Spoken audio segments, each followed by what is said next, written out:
اس پہ جیسے کہ آغاز میں قبلہ مفتی صاحب نے اور آپ نے بھی فرمایا کہ اولاد اللہ کی نعمتوں میں سے ایک بہت بڑی نعمت ہے۔ المال والبنون زینت الحیات الدنیا، دنیا کی یہ ساری زینت، یہ رونقیں یہ اولاد کے ساتھ ہیں۔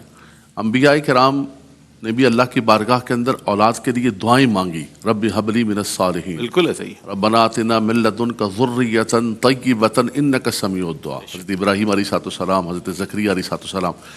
لیکن وہی اولاد انسان کے لیے زینت بھی ہے، انسان کے لیے صدقہ جاریہ بھی بن جاتی ہے اگر انسان اس اولاد کی تربیت کرے۔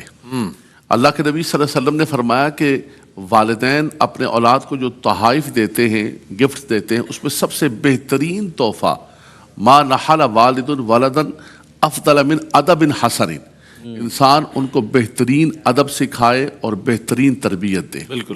ہم کہتے ہیں کہ میں اپنے بچوں کے لیے، بھائی یہ کیا کر رہے ہو، بچوں کے لیے محنت کر رہے ہو، بچوں کے لیے، تو آپ جتنے بھی گفٹس دیتے ہیں اس میں سب سے بہترین تحفہ ہے کہ ان کو آپ تعلیم و تربیت دیں، ان کو ادب سکھائیں۔ اللہ اکبر۔ کیا بات۔ اب رہا یہ سوال کہ اولاد کی تربیت کس انداز کے ساتھ کی جانی چاہیے اور اس کے حوالے سے کیا ہے، دیکھیں اس کا اسلوب آپ دیکھیں تو یہی اسلوب ہے کہ اولاد کی تربیت انسان محبت و پیار اور نرمی کے ساتھ کرے۔ قرآن مجید فرقان حمید کی ایک مبارک سورت ہے سورہ لقمان۔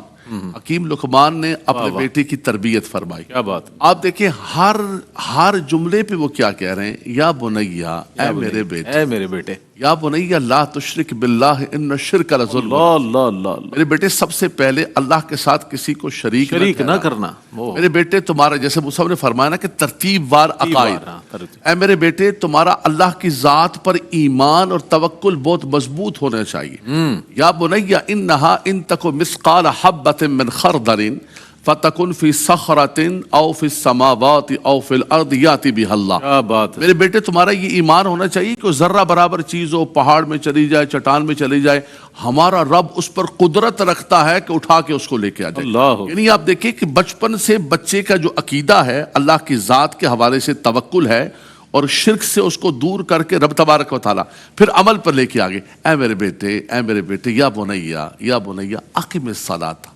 وامر بالمعروف وانہا عن المنکر واصبر علی ما اصابک، اے میرے بیٹے نماز کی پابندی کرنی ہے، دوسروں کو بھی نیکی کی تلقین کرنی ہے، اور یہ یاد رکھنا کہ جب تلقین کرو گے تو مسائل آئیں گے تو صبر کا دامن بھی تھام کے رکھنا ہے۔ واہ۔ اب معاشرتی طور پر آگے، جی جی، بیٹا پبلک کے اندر رہو گے، سوسائٹی کے اندر رہو گے تو لوگوں سے کٹ کے نہیں رہنا۔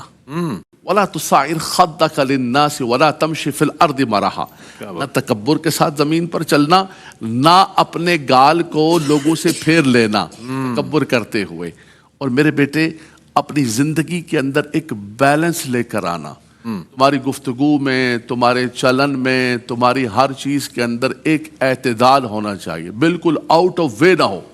وَقْصِدْ فِي مَشْيِكَ وَغْضُضْ مِنْ صَوْتِكَ، اللہ اکبر، تمہاری چال کے اندر بھی اعتدال ہو، تمہاری آواز کے اندر بھی اعتدال ہو، اور بیٹا یہ گمان نہ کرنا کہ بڑی آواز ہے، میری آواز بڑی نکال لیتا ہوں میں، بڑی آواز ان انکر الاصوات لصوت الحمیر، کہتا ڈیچو ڈیچو کرتا ہے، پورے زمانے کو آواز جاری ہوتی ہے، تو کہا کہ بڑی آواز نکالنا یہ اعزاز و اکرام کی بات نہیں ہے، بڑی آواز نکل جاتی ہے، لیکن فرمایا اب آپ یہ دیکھیں، یہ ترتیب کا سارا انداز دیکھیں آپ، اس کے اندر ہر چیز سکھائی ہے، ہر اعتقاد کے اعتبار سے، عمل کے اعتبار سے، معاشرتی اعتبار سے، سوسائٹی کے رہن سہن کے اعتبار سے۔